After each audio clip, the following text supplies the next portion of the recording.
AM Best is gearing up for its annual insurance market briefing, SIRC. Joining us now is Scott Ryrie, co-CEO, AM Best Asia Pacific Singapore, and Greg Carter, Managing Director, Analytics, EMEA and Asia Pacific. Scott, it's going to be a different sort of briefing this year. Can you tell us about that? Meg, yes, thank you. It certainly is. Just going back one step to the SIRC 2019, we all saw in the Asia Pacific markets what a fantastic success it was. Obviously, it's now an annual event, and the AM Best briefing was a panel presentation in the Grand Ballroom, fantastically attended, and we had over 20 live questions. So that is what we remember. And obviously now SIRC 2020 with COVID, hashtag Remind as they've branded it, is a virtual conference because we have to do that. And that's fine because the work that the SRA and the SIRC committee have put into this has been fantastic in bringing it together in these very difficult times.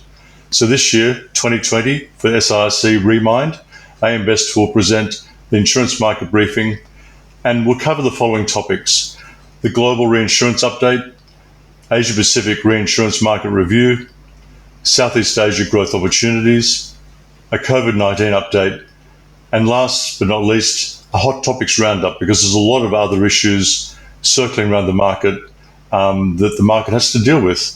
And last but not least, we want to have the participants' questions. So we welcome questions through the presentation.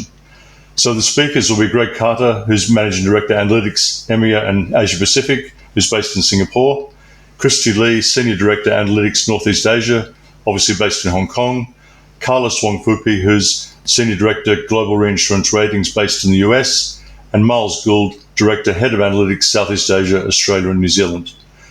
The webinar will be on Wednesday, the 4th of November at 10 o'clock to 11:30 Singapore time. We hope to see you then. Thanks, Scott. So it's tough to generalize about the Asia Pacific markets, but could you give us an overview of how insurers and reinsurers are doing? Sure, you're absolutely right, Meg. It is tough to generalise. The AP markets vary enormously in their size, their complexity, their maturity, their product offerings. So it's very difficult to generalise, but to try and make some generalist comments, it's fair to say that all markets have been disrupted by COVID over the course of the last year. And in general, that COVID's had the following impacts on all markets. So looking first at the asset side of the balance sheet, clearly we saw stock markets take a big hit in the first quarter and second quarter of the year, depending on which part of the world you're in. But generally, by the end of the second quarter, a lot of those asset markets had recovered.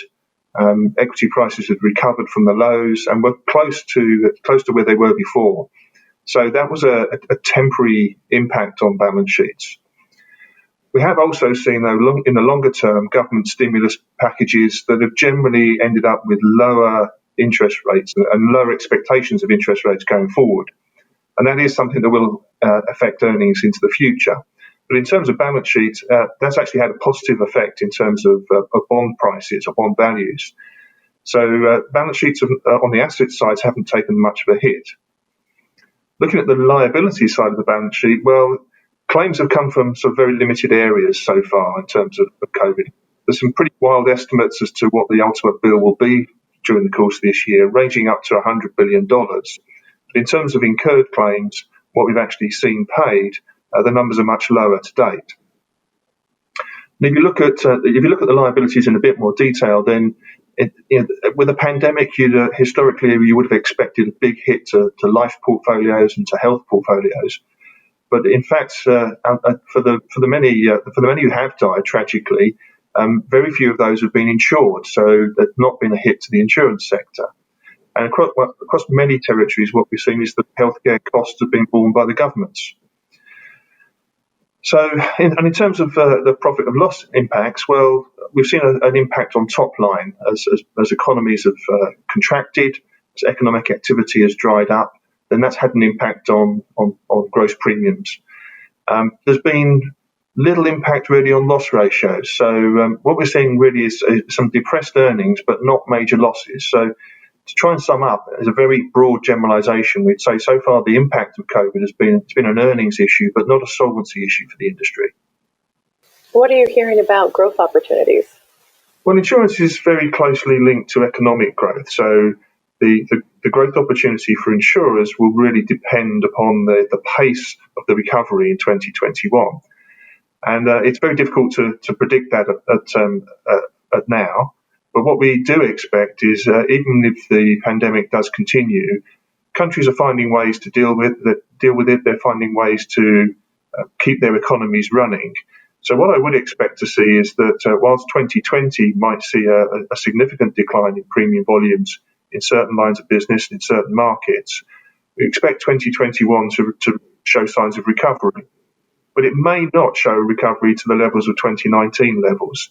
So, without knowing exactly how the pandemic is going to play out, without knowing what other stimulus packages may develop, and how countries learn to trade in different ways, it's difficult to predict that. But it's clearly not a very rosy future. So, Greg, what do you expect to see going into 2021? As I said, it's very difficult to predict. This is a bit of crystal ball gazing. Don't hold me to this. I would expect to see some recovery in top line. I would expect to see the expense controls that companies have put in place helping the results a little bit. But I would expect the 2020 results, when they're published into 2021, will be disappointing. Will be certainly down on 2019 levels. I think there's one cloud on the horizon, which is the possibility that COVID claims become more long tail. And by that, I'm referring to the risk arising from business interruption policies and litigation surrounding that, which we've seen emerge as an issue in the US and across certainly in the UK and other parts of Western Europe. I think the risks are lower for Asia of that happening, mainly because of the experience that the Asia Pacific region has had with pandemics, which is probably more exposed to pandemic risk than many other parts of the world over the course of the last couple of decades. And I think particularly of the SARS and the MERS crises. And what that has done is reduce the willingness of insurers in this region to write such broad coverages in terms of business interruption. So consequently, whilst I think there is a risk that litigation will extend the tail of those claims, I wouldn't expect it to be anywhere near the issue that it is potentially for the US and the Western European markets. To view the webinar, visit ambest.com. For AM Best TV, I'm Meg Green.